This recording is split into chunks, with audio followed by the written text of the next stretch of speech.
what I'm not grasping or not understanding, and perhaps the problem is that I'm coming from my mind, or it is the problem, I'm coming from my mind, but my mind wants to know.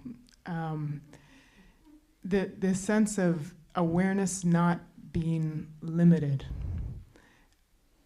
My experience is that I don't know, or I don't experience, I'm not aware of what's happening outside of this room. And I've been told there's 7 million people on the planet. I don't understand, or I'm not aware of what's going on in their experience. So to me, awareness feels limited. I don't know if there's a dinosaur on the outside of this building. I feel restricted by my senses. So I understand the dimensionlessness, the lack of reality of time and space, but the limitedness, I don't understand.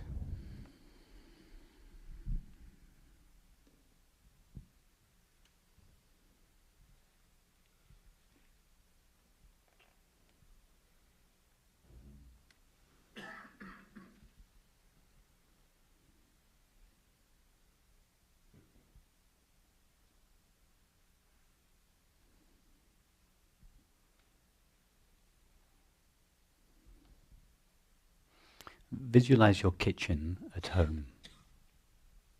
Can you see what's going on in it? Does that imply that the space in your kitchen is separate from the space in this room? Yes. Does it? How many spaces are there in the universe? An infinite number of spaces.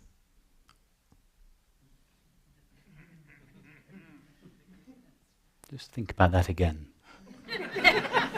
That's why I didn't want to ask a question.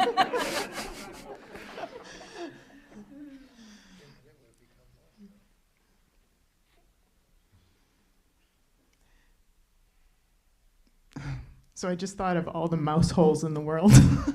Yeah, okay. Think of all the little, the rooms and the cavities, and are they all self-contained, sealed units of space, separate from one another? No. Imagine the space of this room, yeah, before this building was built. Okay, imagine just this little portion of space, yeah, before the building was put up. Now, when the building was put up, before the building was put up, the space was completely one with all the rest of the space in the universe. Yeah. When the building was put up, what happened to the space in this room? Nothing. And when the building is taken down, what will happen to it? Nothing. Exactly. So consciousness is like the space in this room. It seems to be contained in the body-mind. It seems to share the limits of the body-mind, just like the space in this room seems to share the space of the walls. When the walls of this building are taken down, the space inside it won't suddenly reunite with the space in the rest of the universe. There's only ever been one space in the universe. The fact that you now can't see what is taking place in your kitchen doesn't imply that the space in your kitchen is a separate space from this space here.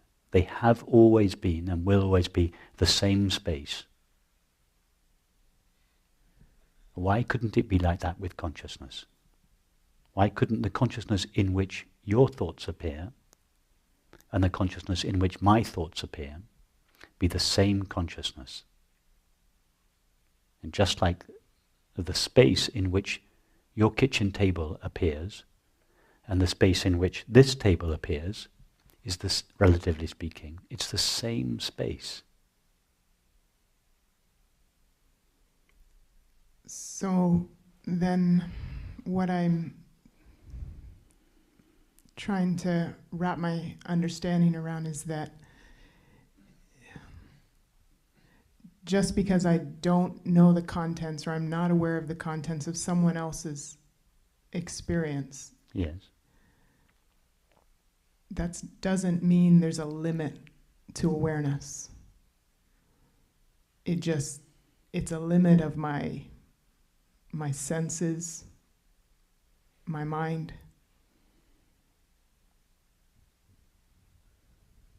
Everything you know with your mind, whether it's your own knowledge or somebody else's knowledge which you don't know, but whatever you do, whatever you know with your mind is limited. Even the knowledge that you do know, let alone the knowledge that you don't know. Yes? Whatever you know is limited. What does that tell us about the knowing with which that knowledge is known? Everything you know is illuminated or lit up by awareness. It's known by awareness, yes? And everything that you know is limited. But what about that which knows it? Why do you think that that which knows our experience shares the limits of the known? What is there in your experience to suggest that that which knows your experience shares the limits of that which you know, of the known object or thought or perception?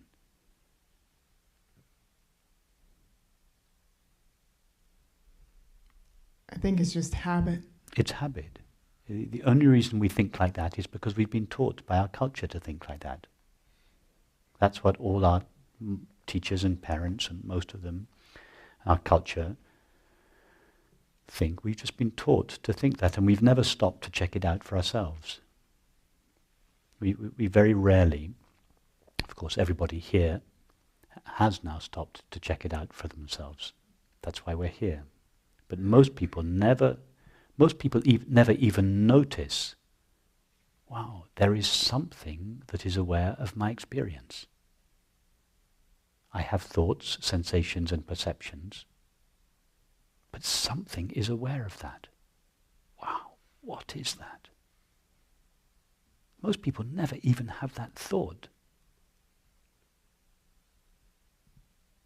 Our experience is illuminated by consciousness, is known by consciousness, appears in consciousness, and yet our culture systematically ignores the presence of consciousness.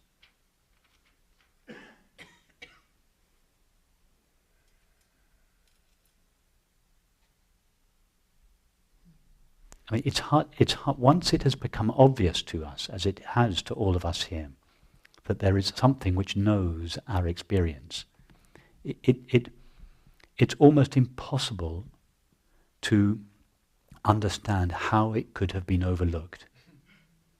I remember when it first dawned on me, something is aware of my experience. I remember this feeling of outrage that I wasn't told this when I was 5 years old. Why did they teach me about maths and English and all those kings and queens and all the battles and all? Why did they fill my mind full of these objects? No, never once. I was educated in the best schools in England. Never once did anybody say to me, have you ever noticed that something is aware of your experience? I live in Oxford now and I hold meetings once a month there. To my knowledge, only one person has ever walked out of one of my meetings. I'm sure other people have, but they do it, they kind of slip out. When I'm talking to someone over here, when I turn around I notice a few empty seats over there, but most people very politely leave. But to my knowledge, only one person has ever stood up and walked out of a meeting. It was a philosophy student from Oxford University. Oxford University. That's like Harvard or Yale. It's one of the top educational institutions in the world. And this was a philosophy student. In other words, this was someone who was interested in the nature of reality.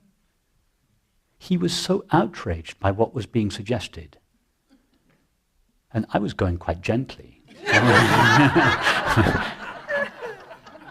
couldn't even wait till the end of the meeting. He just got up with this kind of mild look. I didn't know he was a philosophy student at the time. One of the people at the end of the meeting told me. But he just got up with this kind of barely concealed look of disdain and walked out. What are they teaching him in the philosophy department at Oxford? What do you think he's learning?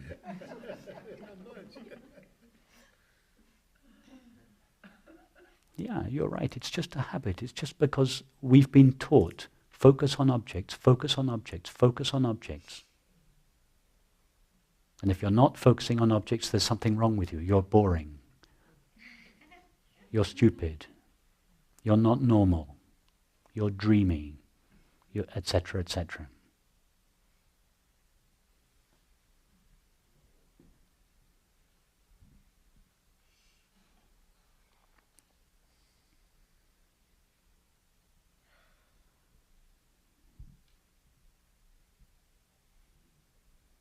I have a 14, nearly 15-year-old son who's going through the conventional educational system in England, and he comes back and he's not remotely interested in his work. He's interested in his friends and football, and girls are just beginning to appear on the horizon, and he couldn't care less about history and all that. But he comes home and he has to do his prep and everything, and I find myself encouraging him to do his prep.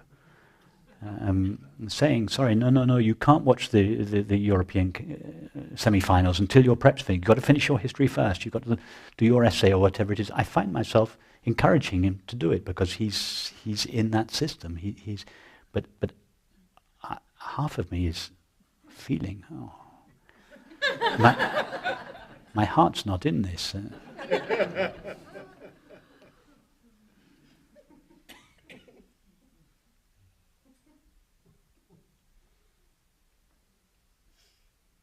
Just have the courage to stick to your experience. Don't stick to what I'm saying. I recommend you don't believe anything I say any more than you believe your previous teachers in school. I'm not just saying that. I mean that.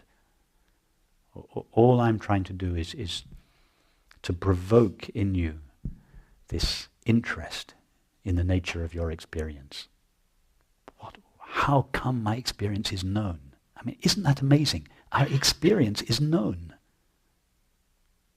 I mean, forget walking on water or raising the dead or anything. Experience is known. That's incredible. There is experience. How come? What knows it? What knows our thoughts? What is it that is hearing these sounds? It's all lit up by a light, not a physical light, but a knowing light. And that knowing light has remained present throughout our lives. The little infant, when it's born, it's the bright lights that it sees, the physical sensations, the sound, they're all known. This awareness is pristine, fully formed at birth. It doesn't develop, it doesn't grow. It's just fully there, present in all experience. It hasn't evolved. It's just always fully formed, pristine, on. It's always on. It doesn't have an off button or a dimmer switch. Isn't that amazing? What could be more interesting? What could be more interesting than to know the nature of that which knows our experience? What could trump that? What could capture our interest more? than to know the nature of that which knows our entire experience. When that interest gets awakened in us and we begin to notice this knowing, to notice this consciousness that illuminates our experience, this interest, it grows and it deepens and it grows into this love to know the nature of this knowing. And this is where the path of jnana and the path of bhakti are really the same path. We're not just casually interested. It becomes this passionate love affair. We love to know the nature of what it is that illuminates or makes real our experience.